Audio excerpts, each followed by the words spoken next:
אני המייסד והשותף הבכיר במשרד ליהו רונן ושות'. המשרד הוא משרד שעוסק בתחום דיני משפחה וירושה.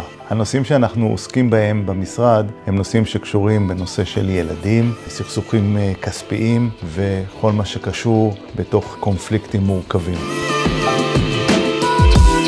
לפני שנכנסים למערכה משפטית, חשוב לברר עם עצמך או עם עצמך, האם באמת אין ברירה.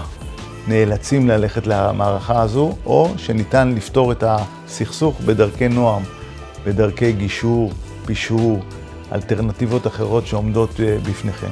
כל הליך שהוא איננו מערכה משפטית, ואולי אתה מתפשר במשהו, יש בו יתרונות משמעותיים. אתה חוסך זמן, אתה חוסך כסף, אתה חוסך עוגמת נפש, והכי חשוב, אתה מונע מעצמך ומהילדים הקטינים שבבית מאבק ממושך.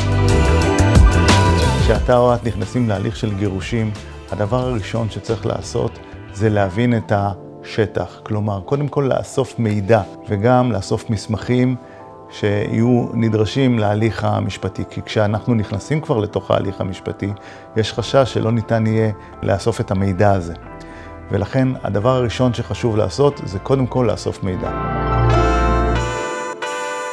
חשוב לזכור 3 דברים עיקריים. ראשית, שיהיה עורך דין מנוסה. ניסיון, יש בו הרבה מאוד חוזקות, עם מקרים דומים, עם תקדימים דומים, מאפשר לעורך הדין להוביל אותך בבטחה לתוך המקרה הספציפי שלך. הדבר השני זה כמובן ידע ושליטה בתחום.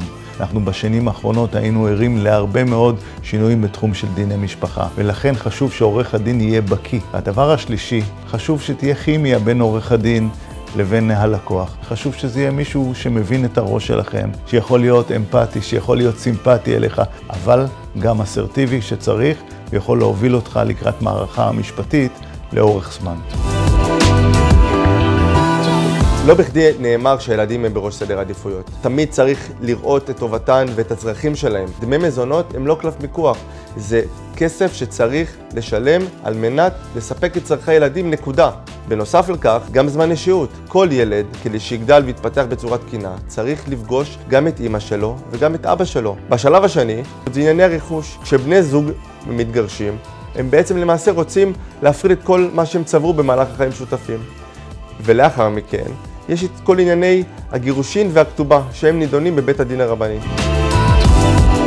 בעבר התשובה הזאת הייתה הרבה יותר חד משמעית. הסברה הייתה שלגברים עדיף לנהל הליך משפטי בבית הדין הרבני, ולנשים עדיף לנהל הליך משפטי בבית המשפט למשפחה, וזאת לאור המגדר. היום הדבר הזה הרבה פחות משמעותי. הכל נמדד לפי הסיטואציה בה אנחנו נמצאים. אנחנו נחשוב איך אנחנו נקדם את עניינו של הלקוח או הלקוחה בצורה הטובה ביותר, ועל פי זה נדע האם להגיש את ההליך המשפטי לבית המשפט או לבית הדין הרבני.